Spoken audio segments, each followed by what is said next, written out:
ഇറാനിൽ നിന്ന് പിന്മാറുമെന്ന സൂചനകൾക്കിടയിലും ഭീഷണി തുടർന്ന് ഡൊണാൾഡ് ട്രംപ് അമേരിക്കയുമായി ധാരണയിലെത്താൻ തയ്യാറായില്ലെങ്കിൽ ഇറാനെ ശിലായുഗത്തിലേക്ക് തള്ളിക്കളയുമെന്നാണ് ട്രംപിന്റെ അതീവ ഗുരുതര മുന്നറിയിപ്പ്. അതീവ ഗുരുതരമായ മുന്നറിയിപ്പാണ് ട്രംപ് നൽകിയിരിക്കുന്നത്. ഒരു കരാറിലെത്താൻ ഇറാൻ തയ്യാറായില്ലെങ്കിൽ ഇറാന്റെ എല്ലാ വൈദ്യുതി ഉൽപാദന നിലയങ്ങളെയും ഒരേ സമയം അതിശക്തമായി ആക്രമിക്കുമെന്ന് ട്രംപ് വ്യക്തമാക്കി. അടുത്ത 2-3 ആഴ്ചകൾക്കുള്ളിൽ ഇറാനെ ശിലായുഗത്തിലേക്ക് തള്ളിക്കളയുന്ന രീതിയിലുള്ള സൈനിക നടപടികൾ ഉണ്ടാകുമെന്നാണ് ട്രംപിന്റെ ഭീഷണി. ഇറാന്റെ എണ്ണ ഉൽപാദന കേന്ദ്രങ്ങൾ ഏറ്റവും എളുപ്പമുള്ള ലക്ഷ്യങ്ങളാണെങ്കിലും അവയെ ഇതുവരെ സ്പർശിച്ചിട്ടില്ലെന്നും എന്നാൽ ഉടമ്പടി ഉണ്ടായില്ലെങ്കിൽ ഇറാന്റെ നിലനിൽപ്പിനെ തന്നെ ബാധിക്കുന്ന രീതിയിൽ വൈദ്യുതി ഗ്രിഡുകൾ തകർക്കുമെന്നും ട്രംപ് തന്റെ പ്രസംഗത്തിൽ പറഞ്ഞു. 10 ദിവസത്തിനുള്ളിൽ ഇറാന്റെ എല്ലാ നാവികസേനാ ശേഷിയും തകർത്തതായും അമേരിക്കൻ സൈന്യത്തെ തടയാൻ ആർക്കും കഴിയില്ലെന്നും ട്രംപ് അവകാശപ്പെടുന്നു. ഇറാന്റെ സൈനിക ശേഷി ഭൂരിഭാഗവും തകർക്കപ്പെട്ടുവെന്നും നാവികസേന ഇല്ലാതായെന്നുമാണ് ട്രംപിന്റെ വാദം. വ്യോമസേന തകർന്നടിഞ്ഞെന്നും നേതൃത്വത്തിന്റെ വലിയൊരു ഭാഗത്തെ ഇല്ലാതാക്കിയെന്നും ട്രംപ് അവകാശപ്പെട്ടു.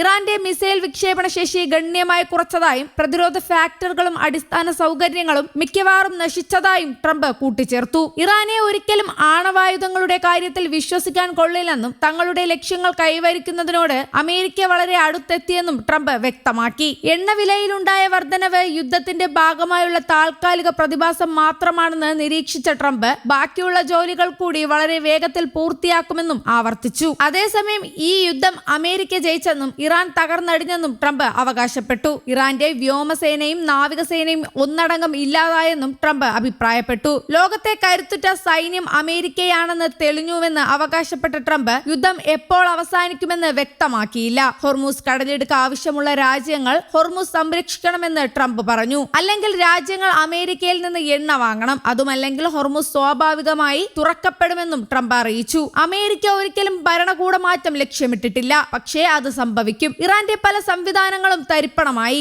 ആണവ കേന്ദ്രങ്ങൾ തകർത്തു. ഇറാനിന് ഏത് നീക്കം നടത്തിയാലും അമേരിക്ക അറിയുമെന്നും അത് തകർക്കുമെന്നും ട്രംപ് പറഞ്ഞു. ഇറാൻ ഈ മിഡിൽ ഈസ്റ്റിന് ഭീഷണിയല്ല, ഇറാന്റെ ഭീഷണി ഒഴിഞ്ഞെന്നും ട്രംപ് കൂട്ടിച്ചേർത്തു. ഇറാനെതിരായുള്ള ഓപ്പറേഷൻ എപ്പിക് ഫ്യൂറി വഴി അമേരിക്കൻ സൈന്യം വേഗമേറിയതും നിർണായകവുമായ വിജയങ്ങൾ കൈവരിച്ചതായി ട്രംപ് അവകാശപ്പെട്ടു. ലോകത്തിലെ ഭീകരവാദത്തിന്റെ പ്രധാന സ്പോൺസറായ ഇറാനെതിരെയുള്ള ഈ പോരാട്ടത്തിൽ അമേരിക്കയുടെ തന്ത്രപ്രധാനമായ ലക്ഷ്യങ്ങൾ പൂർത്തിയാകാറായെന്നും യുദ്ധം വൈകാതെ അവസാനിക്കുമെന്നും അദ്ദേഹം സൂചിപ്പിച്ചു. അതേസമയം ഇറാന്റെ റവല്യൂഷണറി ഗാർഡ് കോർപ്സിന്റെ കമാൻഡ് ഘടന തകർക്കപ്പെടുകയും മിസൈൽ ഡ്രോൺ വിക്ഷേപണ സംവിധാനങ്ങൾ നശിപ്പിക്കുകയും ചെയ്തു. ഇറാന്റെ ആണവ കേന്ദ്രങ്ങൾ അമേരിക്കൻ സൈന്യം തകർത്തതായും ട്രംപ് അവകാശപ്പെട്ടു. ഇറാന്റെ പ്രധാന നേതൃനിരയിലുള്ള പലരെയും വധിക്കാൻ സൈന്യത്തിന് സാധിച്ചുവെന്നും ആയുധ നിർമ്മാണശാലകൾ ഉൾപ്പെടെയുള്ളവ തകർത്തതായും അദ്ദേഹം കൂട്ടിച്ചേർത്തു. നിലവിൽ തങ്ങളുടെ ശത്രുക്കൾ പരാജയപ്പെടുകയാണെന്നും അമേരിക്കൻ സൈന്യം കൂടുതൽ കരുത്തോടെ മുന്നേറുകയാണെന്നും ട്രംപ് അവകാശപ്പെട്ടു.